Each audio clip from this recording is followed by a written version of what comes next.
Steganography is the art of hiding messages in plain sight in a way that no one except the recipient knows that it's there.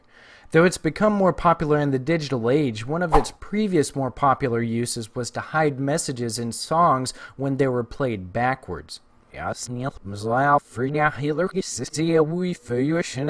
in this video I'm going to show you a few ways to secretly hide your files in plain sight.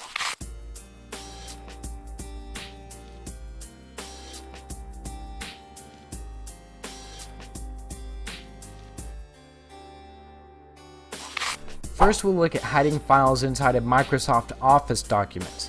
The idea behind this is pretty simple. If you were to run a docx document through an archiving program and extract it, you'd find that it already has files and folders hidden within it. So what we're doing is just adding stuff to this folder and then re-zipping it and labeling it as a document again.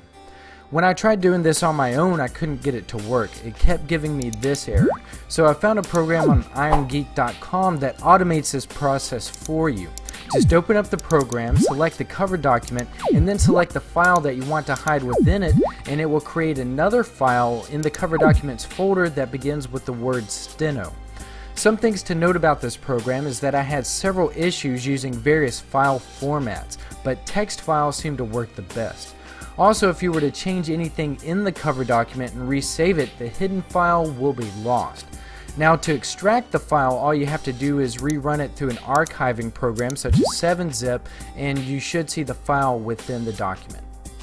Known as least significant bit or LSB steganography, this second method allows you to hide files inside pictures.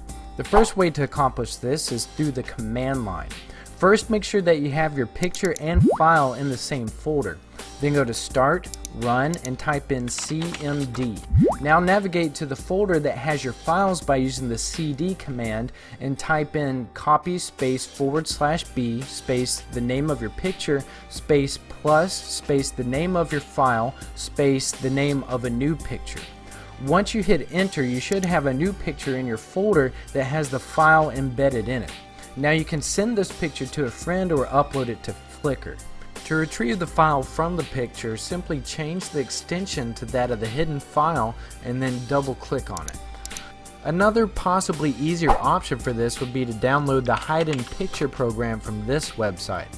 Then just open up a bitmap image and select a file to hide inside it. Then it prompts you to password protect it for extra security. Then just click Save.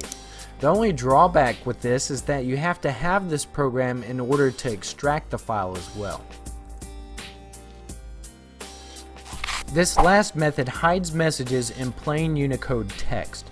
The program to do this is also developed by IronGeek, and you can download it from here at his site. Once you have the programs extracted, double click on unisteg.exe. In the top box, you can type in a small message. Then type in a regular sentence in the next box. Then click Encode, and the bottom box will output the new sentence with your secret message embedded in it. Now you can post it in programs like Twitter, and no one will suspect it's hiding a secret message. If you want to test this out, yesterday I posted a sample tweet for all my Twitter followers to decode. All you have to do to extract the hidden message is copy it into the input box of this program and click Decode to get the message. Have fun sending secret messages to your friends, and if you know of any other cool steganography tricks, please leave them in the comments below. Be sure to check out tinkernut.com on Facebook and Twitter. Alright, that's it for this tutorial. For more, go to tinkernut.com.